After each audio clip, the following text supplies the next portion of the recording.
Did you know that HDFC अपने customers को एक से ज्यादा क्रेडिट कार्ड नहीं लेने देता?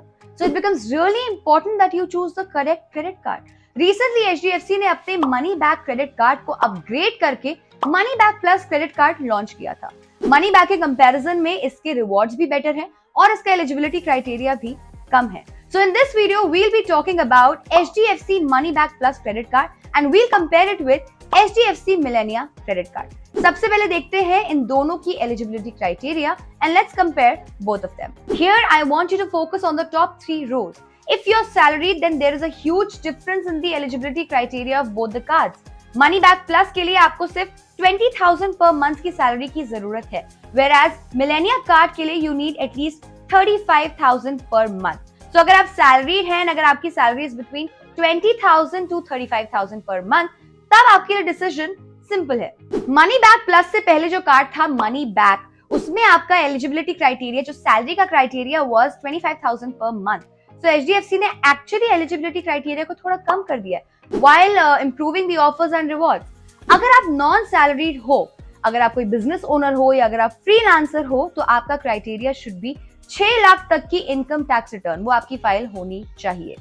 देखिए, कोई बैंक खुल के ये बात बताता नहीं है, लेकिन these banks prefer giving these cards to salaried people more than freelancers और बिजनेस ओनर्स। दोनों ही कार्ड्स में आपका credit score should be 700 plus minimum. इसके बिना आपको क्रेडिट कार्ड नहीं मिलेगा। HDFC मिलेनिया कार्ड में आपकी annual and joining fees is 1000 plus GST and वही मनी बैक प्लस में 500 प्लस जीएसटी। लेकिन आपको इस फीस के अगेंस्ट दोनों ही कार्ड्स में कैश पॉइंट्स मिल जाते हैं, तो इफेक्टिवली आपका पहला साल फ्री हो जाता है। बट हाँ, सिर्फ आपका पहला साल फ्री होता है, सेकंड ईयर से आपको नॉर्मल फीस लगनी शुरू हो जाती है। But there is also a way to avoid this fees. Money back plus card में अगर आप साल में 50,000 रुपए का खर्चा करते हो तो आपकी सेकंड ईयर की एनुअल फीस नहीं लगती। मिलेनिया कार्ड में अगर आप साल का 1 लाख का खर्चा करते हो तो आपकी सेकंड ईयर की फीस वेव ऑफ हो जाएगी। या मिलेनिया कार्ड की फीस 2 टाइम्स है as compare to money back plus card, but क्या उसके रिवॉर्ड रेट्स इतने हैं to justify the higher fees? Let's check it out. हमने इसमें अलग अलग कैटेगरीज में रिवॉर्ड पॉइंट्स को एनालाइज किया है। यार, आपने नोटिस किया कि आजकल हमारा शॉपिंग और खाने में बड़ा खर्चा होने लग गया है। So our first category is the reward points you get on spending on Amazon, Flipkart and Swiggy. Millennia में सीधा आपको 5% का कैशबैक मिलता है, बट मैक्सिमम 1000 तक का कैशबैक मिलता है पर मंथ। बट अगर आप ठीक से सोचेंगे तो ये 1000 भी काफी है। 1000 का कैशबैक लेने के लिए आपको पर मंथ 20,000 स्पेंड करना होगा on these platforms, which is a lot. Money back plus card में this cashback is only 3.3%। HDFC Millennia card से अगर आप कोई भी वॉलेट लोड करते हो, जैसे कि पेटीएम वॉलेट या Amazon पे वॉलेट, तो आपको सीधा 1% का कैशबैक मिलता है। मनी बैक प्लस में आपको ऐसा कोई भी बेनिफिट नहीं मिल रहा। In fact HDFC Millennia is one of the few cards which offer you this benefit. अगर आप ग्रोसरी शॉपिंग करते हो फ्रॉम बिग बास्केट, रिलायंस स्मार्ट एटसेट्रा, तो सरप्राइजिंगली मनी बैक प्लस में आपको ज्यादा का कैशबैक मिलता है as compare to Millennia, which is of 3.3%। यही मिलेनिया में आपको 1% का कैशबैक मिल रहा है। या देखिए, जो ये माइलस्टोन रिवॉर्ड्स है ना, ये एकदम वेवर फी की तरह है। तो अगर आप मिलेनिया में एक क्वार्टर में 1 लाख का खर्चा करते हो तो आपको 1000 के वाउचर्स मिलते हैं। यही आप मनी बैक प्लस में 50,000 का खर्चा करते हो तो आपको 500 के वाउचर्स मिलते हैं। सो बेसिकली जितना महंगा कार्ड उतने better benefits. Now if you talk about lounge access, then this is one thing that a lot of people care about. Money back plus में आपको कोई भी लाउंज एक्सेस नहीं मिलता।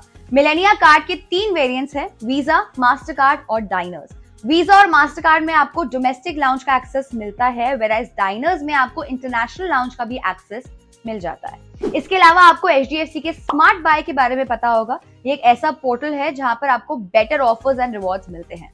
स्मार्ट बाय से शॉपिंग करने पर आपको दोनों ही कार्ड्स में सेम बेनिफिट्स मिल जाते हैं। हम इसके बारे में बहुत ज्यादा बात नहीं करेंगे, आप इस वीडियो को पॉज करके इसका स्क्रीनशॉट ले सकते हो to use it later. Next बात करते हैं रिवॉर्ड पॉइंट्स रिडेम्पशन की, बट उससे पहले एक मेजर डिफरेंस इन दोनों कार्ड के बीच में जान लेते हैं। मनी बैक प्लस में आप रिवॉर्ड पॉइंट्स को अर्न करते हो, यानी कि you earn 2 points for every 150 rupees spend. These reward points can be converted into cashback later. But Millennia में आप सीधा कैशबैक अर्न करते हो, जैसे कि 1% cashback on all your spend. So इसमें रिवॉर्ड पॉइंट्स को कैश में कन्वर्ट करने का झंझट ही नहीं है। बट हाँ, आपको इस कैशबैक को क्लेम करना होगा, ये सीधा आपकी स्टेटमेंट क्रेडिट में नहीं आएगा। और आप इन पॉइंट्स को जब ये 500 पॉइंट्स हो जाएंगे तभी आप इसे क्लेम कर सकते हो। जैसा कि आप देख सकते हो, अगर आप मिलेनिया के कैश पॉइंट्स को स्मार्ट बाय पे क्लेम करते हो तो आपको सिर्फ 0.3 की कन्वर्जन से मिलेगा। बेटर है कि आप इन पॉइंट्स को अपनी सीधा कैशबैक जैसे ही क्लेम कर लो, 100% कन्वर्जन मिल जाएगा। मनी बैक प्लस में आपको मैक्सिमम 0.25 का ही कन्वर्जन मिलेगा। तो इस पॉइंट में Millennia is 4 times better than money back plus, which makes a huge difference. But हाँ, मनी बैक प्लस में रिवॉर्ड पॉइंट्स की वैलिडिटी है 2 साल, वेराज मिलेनिया में ये है 1 साल। स्पीकिंग फ्रॉम पर्सनल एक्सपीरियंस, 1 साल में कैशबैक ना क्लेम करने की प्रोबेबिलिटी बढ़ जाती है unless you are proactive. So Millennia के साथ आपको थोड़ा सा केयरफुल रहना पड़ेगा। सो जैसे कि आपने देखा, हमने सारे क्राइटेरिया में इन दोनों कार्ड्स को कंपेयर किया एंड दोनों ही अपनी अपनी जगह काफी अच्छे कार्ड्स हैं। बट हाँ, मिलेनिया की कॉस्ट बेशक थोड़ी ज्यादा है, बट वो आपको ऐसे ऑफर्स एंड बेनिफिट्स ऑफर करती है कि उसकी कॉस्ट के लिए वो मेकअप कर लेती है। सो अगर आपकी annual spend is 2 to 3 lakh, then you should go for Millennia. It's a perfect card. लेकिन अगर आपकी एनुअल स्पेंड ही 1 लाख तक की है, then I think you should stick with money back plus. Let us know in the comment section अगर आपने इन दोनों में से कोई भी कार्ड यूज किया है या दोनों कार्ड यूज किए हैं। टिल देन, बी किफायती।